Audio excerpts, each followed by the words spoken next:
So, what are my top 10 rowing moments of 2017? A fantastic season.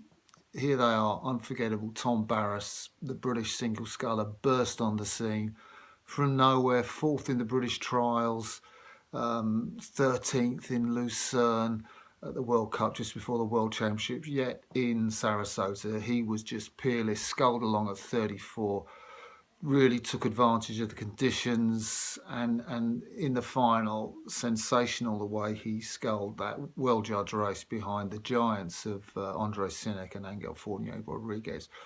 What a find for the future. 2018 is going to be amazing to see how that young lad does.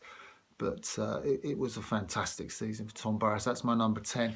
Number 9, the Hungarian Cox pair against the Australians, the final of the World Championships in Sarasota. If you haven't seen the last 250 sprint from Adrian Ujes and Bella Simon Jr., then please watch it on World Rowing TV. The Australians had the race won, but the most sensational finish from the Hungarians. They did it actually in the Europeans in 2016, so we knew they had it in them, but amazing, so exciting to commentate on that with Greg Searle, who of course won the Cox pairs in the 92 Olympics with a similar fantastic sprint finish. That's my number 9. Number 8, the high rating Irishman. Wasn't it exciting to watch them win the lightweight men's pairs at Sarasota? Never dropped below 43 strokes a minute. Mark O'Donovan and Shane O'Driscoll.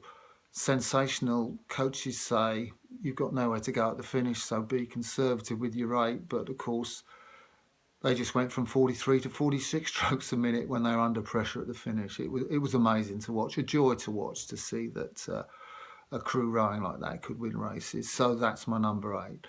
Number 7, the final of the women's eights. Great to see Romania back on top again. Of course, America out the medals, but a fantastic contest between Canada and New Zealand. Dave Thompson, who had coached New Zealand, the women's eight, in the Olympics, now, of course, with Canada. And the Canadians just got through the Kiwis, or held them off in the last few strokes. And very touching to see Dave Thompson congratulate his former charges, the Kiwi women, at the end of that race.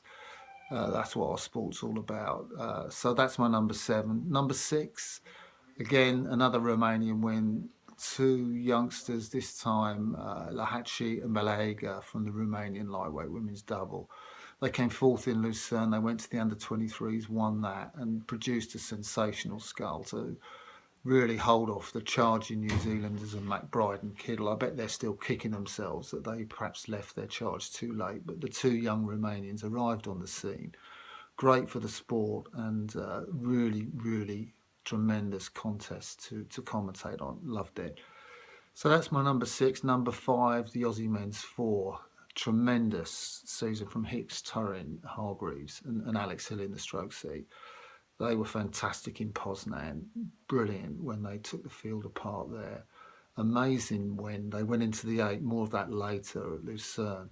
But in Sarasota, from an Italian team that was clearly on song, that they just dominated their event. Britain back in the distance, not having such a good championships, but it was an amazing performance, coached by Ian Wright. He's got them rowing beautifully smooth, and what a guy to work with, who's so experienced in making Coxless fours go quickly, and very, very difficult to beat in the next Olympiad, I think. Aussies at number 5.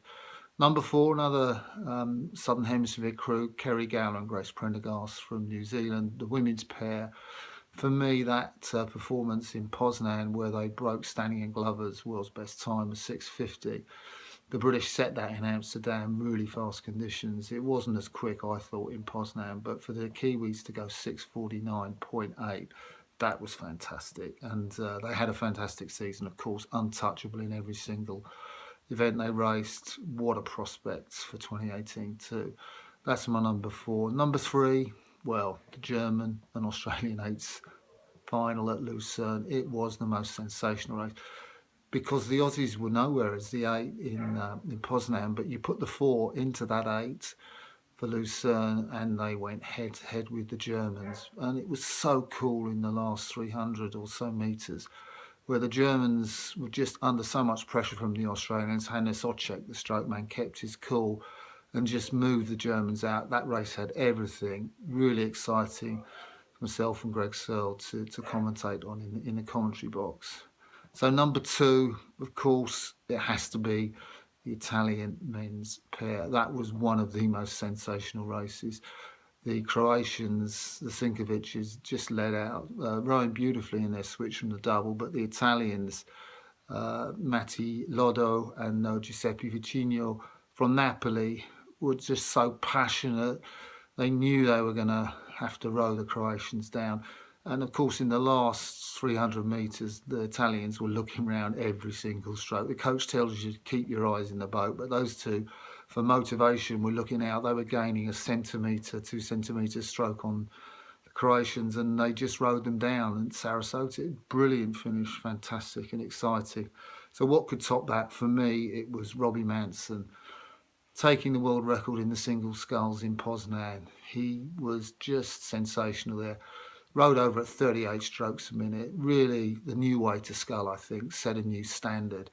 Beat Mahe Drysdale's record of 6:33 by 3 seconds. Set a new mark of 6:30.74. Conditions weren't as quick as Manson, as Mahe Drysdale had in 2009 when he set that world record. Really, Manson set the world on fire. The race in Lucerne was a similar where he destroyed Sinek in the semi-final. Such a shame the lad was injured in the Worlds at Sarasota. And there's more from him to come in 2018. But certainly when I think back to look at that race in 2017, there's a lot to be excited about last year and look forward to in the new season. I hope you're going to enjoy it too. Watch on World Rowing. Bye for now.